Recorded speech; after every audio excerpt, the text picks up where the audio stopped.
Hello friends, நீங்கள் பார்க்குறது TalksByAshok channel. இன்றைக்கி நம்ம வீடியோவில் ஒரு யூஸ்ஃபுல்லான விஷயம் பற்றி தாங்க பார்க்க போகிறோம். அதாவது உங்கள் லைஃபுக்கு எப்பயாவது யூஸ் ஆகிற 10 லைஃப் டிப்ஸை பற்றி தான் இன்றைக்கி நம்ம வீடியோவில் பார்க்க போகிறோம். சரி, நம்ம வீடியோக்குள்ளே போகலாமா? வாங்க வீடியோக்குள்ளே போகலாம்.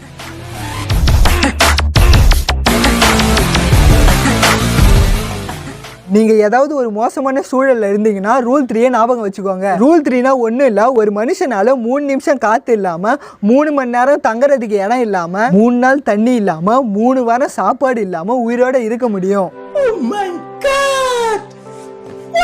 இந்த ரூல் 3 நம்ம ஃபாலோ பண்ணால் நம்மளால எந்த சூழ்நிலையிலையும் உயிர் வாழ முடியும். இந்த ட்ரிக்கா பெரும்பாலும் ஃபயர்மேன் கார் ஆக்சிடென்ட் நடக்கும்போது யூஸ் பண்ணுவாங்க. உங்களுக்கு ஏதாவது கார் ஆக்சிடென்ட் ஆகி கார் டோர் ஓப்பன் பண்ண முடியலன்னா உங்க கார் விண்டோவோட எட்ஜஸை உங்ககிட்ட இருக்கிற ஏதாவது பெரிய பொருளை வச்சு நீங்க உடைக்கலாம். கார் விண்டோவோட நடுப்பகுதியை உடைக்க ட்ரை பண்ணீங்கன்னா உங்களுக்கு ரொம்பவே கஷ்டமா இருக்கும். அதுவே நீங்க கார் விண்டோவோட எட்ஜஸை உடைக்க ட்ரை பண்ணீங்கன்னா அது உங்களுக்கு ரொம்பவே ஈஸியா இருக்கும்.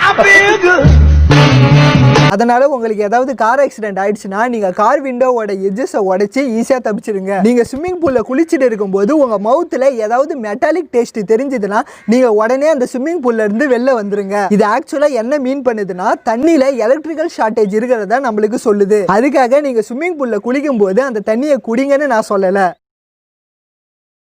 ஸ்விம்மிங் பூலில் குளிக்கும்போது உங்கள் மவுத்தில் ஏதாவது மெட்டாலிக் டேஸ்ட் தெரிஞ்சதுன்னா உடனே அந்த ஸ்விம்மிங் பூல்ல இருந்து வெளில வந்துருங்க. நீங்கள் நம்புறீங்களோ இல்லையோ, ஒரு வருஷத்துக்கு 100 கேசஸ் மேலே இந்த 2-வே மிரர்ஸ் எல்லாம் வருது. 2-வே மிரர்ஸ்னா ஒன்றும் இல்லை, அந்த கண்ணாடி மூலமாக நீங்கள் உங்கள் முகத்தை பார்க்கலாம். அதே சமயம் அந்த கண்ணாடிக்கு ஆப்போசிட் சைடில் இருக்கிறவங்களும் நம்ம பண்ணுற விஷயத்தெல்லாம் அந்த கண்ணாடி மூலமாக பார்க்கலாம். இந்த 2-வே மிரர்ஸை ஜவுளி கடையில் இருக்கிற ட்ரையல் ரூம்ஸில் யூஸ் பண்ணுறதா நிறைய நியூஸ் வந்திருக்கு. நீங்களும் அதை கேள்விப்பட்டிருப்பீங்க. இந்த 2-வே மிரர்ஸை கண்டுபிடிக்க ஒரு ட்ரிக் இருக்கு. நீங்கள் உங்கள் விரலை ட்ரையல் ரூம்ல இருக்கிற கண்ணாடியில வச்சு பாருங்க. உங்க விரலுக்கும் அந்த கண்ணாடியில தெரியுற விரல் ரிஃப்ளெக்ஷனுக்கும் கேப் இருந்துச்சுன்னா அது நார்மல் மிரர். சப்போஸ் கேப் இல்லைன்னா அது 2-வே மிரர். அதனால நீங்க எப்போ ட்ரையல் ரூம் யூஸ் பண்ணாலும் இந்த ட்ரிக்கை ஃபாலோ பண்ணிட்டு யூஸ் பண்ணுங்க.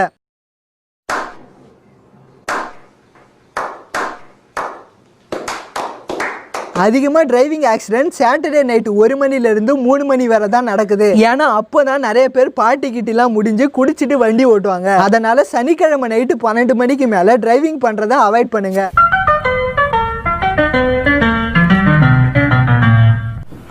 நம்ம எப்போ வீட்டை விட்டு வெளியே போனாலும் வீட்டில் இருக்கிற பெரியவங்க கிட்ட சொல்லிட்டு போகணும். பக்கத்து தெருவில் இருக்கிற கடைக்கு போனாலும் நம்ம வீட்டில் இருக்கிற பெரியவங்க கிட்ட சொல்லிட்டு போகணும். இந்த விஷயத்த நான் ஏன் சொல்கிறேன்னா, சப்போஸ் நம்ம போகும்போது நம்மளுக்கு ஏதாவது ஆகிடுச்சுன்னா, இல்லை நம்ம திரும்பியே வரலன்னா நம்மளை எந்த இடத்துல இருந்து தேடணுன்றது போலீஸ்க்கு ரொம்ப ஈஸியாக தெரியும். அதனால தான் வீட்டில் இருக்கிற பெரியவங்களாம் எப்போ வெளியே போனாலும் சொல்லிட்டு போகணுன்னு சொல்கிறாங்க.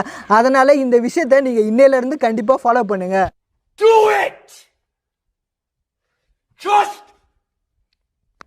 யாராவது உங்களை கத்தியால குத்திட்டா உடனே நீங்க கத்தியை ரிமூவ் பண்ணக்கூடாது. நம்ம டாக்டர் கிட்ட காமிக்கிற வரைக்கும் அந்த காயத்தை சுத்தி ஏதாவது துணி இருந்தா அந்த துணியை வச்சு நம்ம அந்த காயத்தை மூடணும். இந்த மாதிரி நம்ம பண்றது மூலமா நம்ம பிளட்டை வேஸ்ட் பண்ணாத மாதிரியும் ஆச்சு, பிளட்டை சேவ் பண்ண மாதிரியும் ஆச்சு.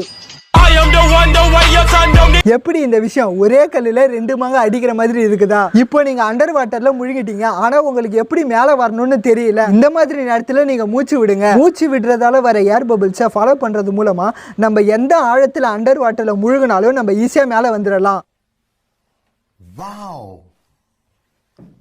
ஒருத்தருக்கு ஹார்ட் பீட் ஸ்டாப் ஆயிடுச்சுன்னா உடனே அவருக்கு சிபிஆர் பண்ணால் அவருக்கு ஈஸியாக ரெக்கவர் ஆகிடும். அப்படி சிபிஆர் பண்ணும்போது நிறைய பேர் பார்த்தீங்கன்னா மவுத் டு மவுத் மூச்சு கொடுத்து சிபிஆர் பண்ணுவாங்க. ஆனால் ரிசர்ச்சர்ஸ்லாம் என்ன சொல்கிறாங்கன்னா, நம்ம மவுத் டு மவுத் சிபிஆர் பண்ணுறதுக்கு பதிலாக அவங்க செஸ்ட்டை நல்லா அமிக்கிட்டே இருந்தால் அவங்க ஹார்ட் பீட் நல்லா ஃபாஸ்ட்டாக ஒர்க் ஆகுமா. அதனால் இனிமேல் நீங்கள் யாராவது சிபிஆர் பண்ணணும்னு இருந்தீங்கன்னா அவங்களுக்கு மவுத் டு மவுத் பண்ணுறதுக்கு பதிலாக அவங்க செஸ்ட்டை நல்லா அமிக்கிட்டே இருந்தால் அதனாலே அவங்க ஹார்ட் பீட் நல்லா ஃபாஸ்ட்டாக இருக்கும்.